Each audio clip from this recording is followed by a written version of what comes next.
майонеза много не бывает. В общем, чем дольше будет лежать в холодильнике, тем вкуснее он будет. Привет! Добро пожаловать на мой канал по-русски издалека. И меня зовут Сергей. Сегодня мы будем готовить традиционный русский новогодний салат. Он называется мимоза. Но что значит мимоза? Мимоза – это такой цветок. Здесь вы можете его видеть. И он желтый. И наш салат сверху тоже будет желтый. Но почему? Потому что традиционно он готовится с использованием яичного желтка. Но, как вы знаете, я веган, поэтому у нас будет тофу и будут другие специальные ингредиенты, которые смогут сделать его таким желтым.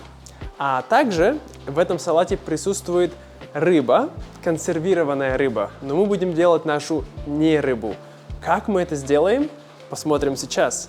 Но прежде чем мы продолжим, я хочу сказать большое спасибо ребятам из Инди Синди. Этот канал, который вдохновил меня на это блюдо, я подсмотрел у них этот рецепт, и их рецепт не рыбы, который, как они говорят, самый лучший рецепт во всем интернете. Ну, мы посмотрим. Я раньше никогда не готовил это блюдо, поэтому для меня это тоже будет сюрприз. Ребята эти живут в Киеве, в Украине, им нужна сейчас очень большая поддержка, так что если вы хотите им помочь, вы можете перейти на их канал, подписаться, ставить лайки или стать даже их патроном. Ну что, готовы? Поехали!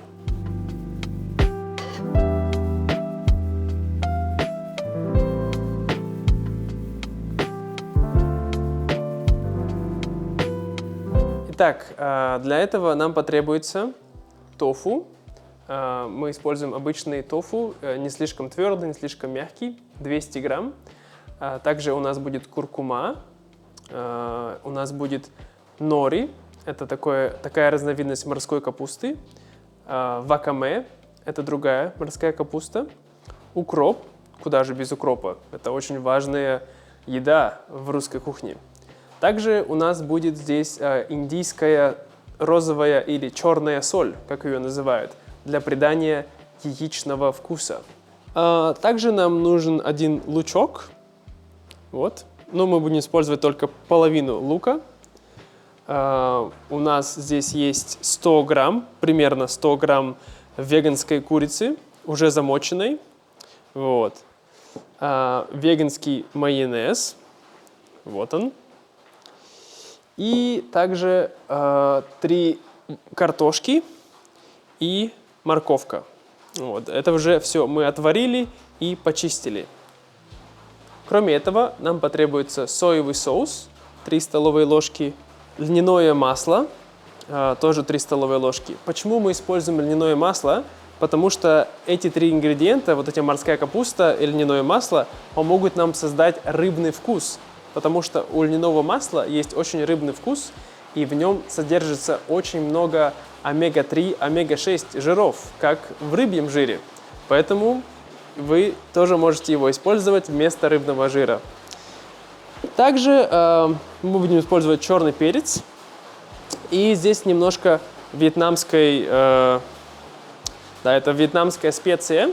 Здесь есть соль, перец и лист лайма. Мне нужно было найти лимонный перец, но я не нашел такую приправу, поэтому нашел вот такую вьетнамскую. Ну, посмотрим, как получится. В общем, здесь очень много ингредиентов. Мы не сможем приготовить все, да, мы не сможем использовать все их, но мы будем делать в такой маленькой формочке, вот в этой.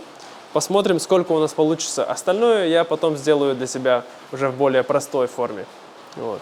Сначала нам нужно будет приготовить веганскую не рыбу, да, или веганскую рыбу, не знаю, не рыбу, веганскую рыбу, что-то типа того. Для этого нам потребуется блендер, вот он у нас. Мы кладем нашу туда не рыбу в блендер. Конечно, куда же без того, чтобы что-нибудь уронить. Так, поставим это сюда. Потом мы туда засыпем немножко нори. Вот. Это все для придания вот этого рыбного вкуса, да, потому что морская капуста, она из моря. О, я совсем забыл, нам нужно замочить нашу вакаме. Сейчас мы ее замочим сюда. Вот, пусть она у нас пока здесь замачивается. Так. Это будет примерно 5 минут, так что пока она замачивается, мы добавим другие ингредиенты. Кроме этого, нам нужно добавить немножко соли. У нас есть соль. Вот. Так, чуть-чуть соли. Соевый соус. Вот он. И, как я сказал, добавим 3 столовые ложки льняного масла. Пахнет рыбкой. Так, давайте. 1, 2, 3. И добавим наши перчики, да? Надо открыть. Ой, я еще это не открыл. Так, нет, все открыто. Все нормально. Так, немножко перчика. Здесь такая смесь перцев. Здесь он красный перец, черный перец, белый перец, розовый перец. В общем, много. Ну, красный перец это не чили, просто красный перец. И вот наша вьетнамская приправа. Пахнет просто солью. Не знаю, что из этого получится, но попробуем. Давайте немножко добавим. Да? Так, вот она у нас. Возможно, будет немножко солено, но не переживайте. Я вам дам все пропорции, как было у инди-синди. И там все нормально. Наша морская капуста вакаме уже увеличилась в размере, потому что мы ее залили водой. Я думаю, что еще буквально 1-2 минуты, и мы можем сюда ее добавлять. Пока замачивается вакаме, я натру немножко морковки и немножко картошки. Нужно использовать большую терку. Вот это. Так, вот ее натрем. Ой. На самом деле, мне нужно купить другую нормальную терку побольше. Это слишком маленькая. Ну, ничего, покатит.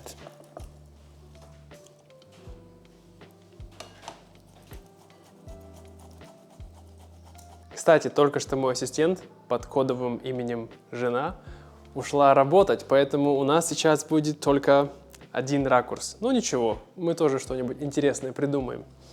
Значит, наша морская капуста готова. Сейчас мы сольем воду, добавим и сделаем нашу, наконец, веганскую рыбу. Или не рыбу.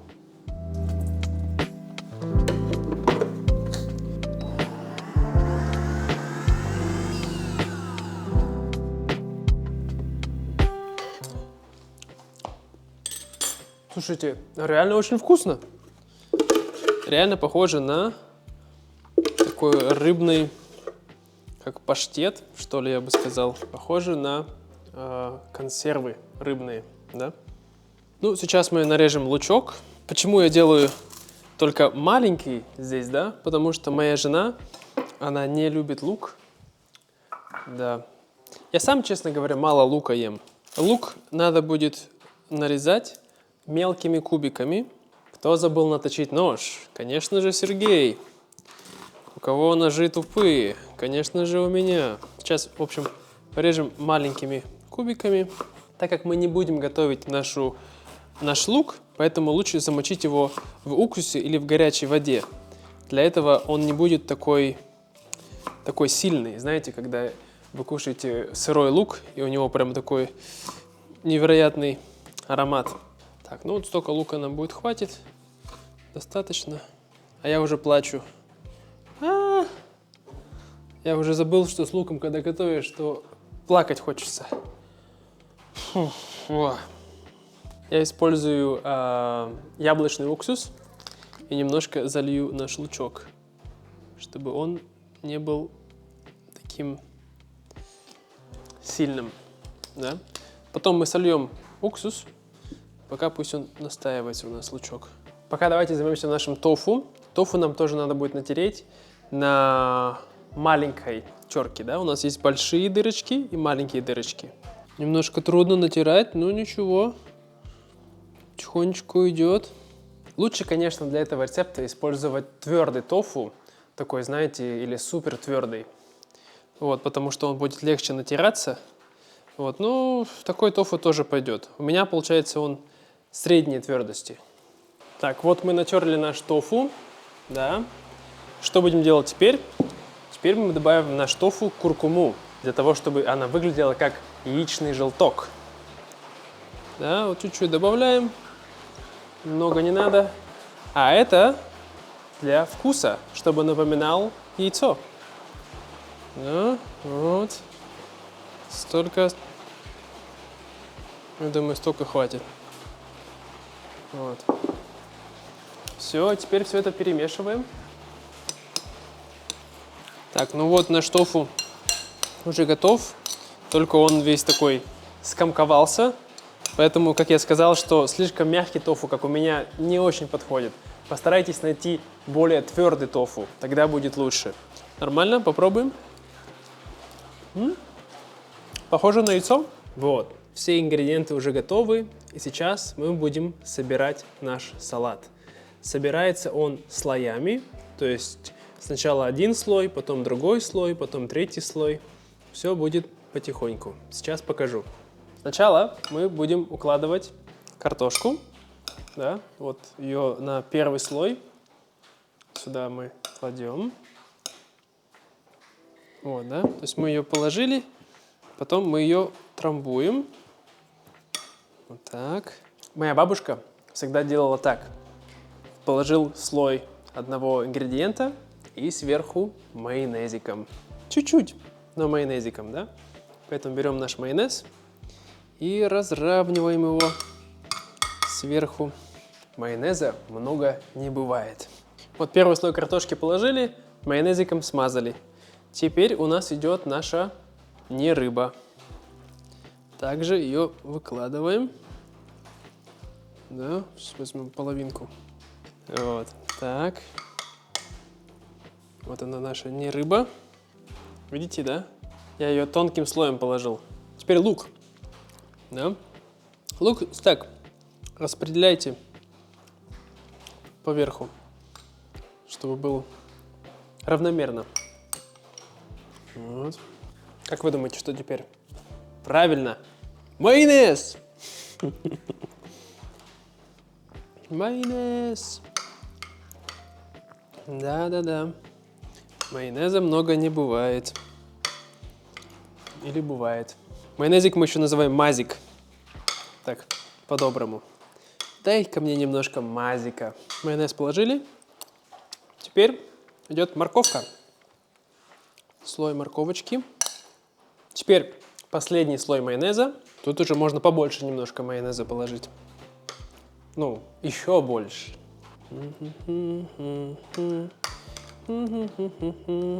Вот видите, у нас уже получилось, да? Картошка, майонез, рыба, майонез, морковка, майонез! Теперь сверху посыпаем нашим яичным желтком.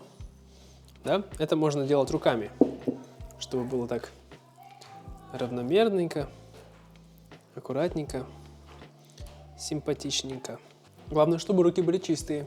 И укропчик сверху для красоты можно положить вот так. Вот и все, друзья. Наш салат готов. Смотрите, какой он красивый получился.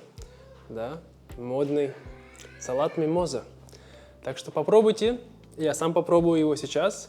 Но рекомендую после того, как вы приготовили, оставить его в холодильнике хотя бы на 2 часа. В общем, чем дольше будет лежать в холодильнике, тем вкуснее он будет. Я попробую его прямо сейчас, чтобы посмотреть, как получилось на вкус.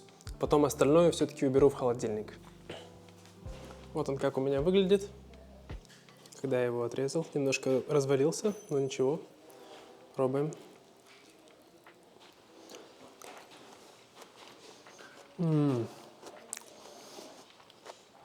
Вау! Вкус детства. Особенно лучок в уксусе. Как реально, как рыба. Ладно, друзья, мне пора идти кушать мой салат и делать для жены вторую часть. Я желаю вам, друзья, счастливого Нового года, хорошего Рождества. Попробуйте приготовить мимозу и пишите потом в комментариях, получилось у вас или нет. До скорого и пока-пока!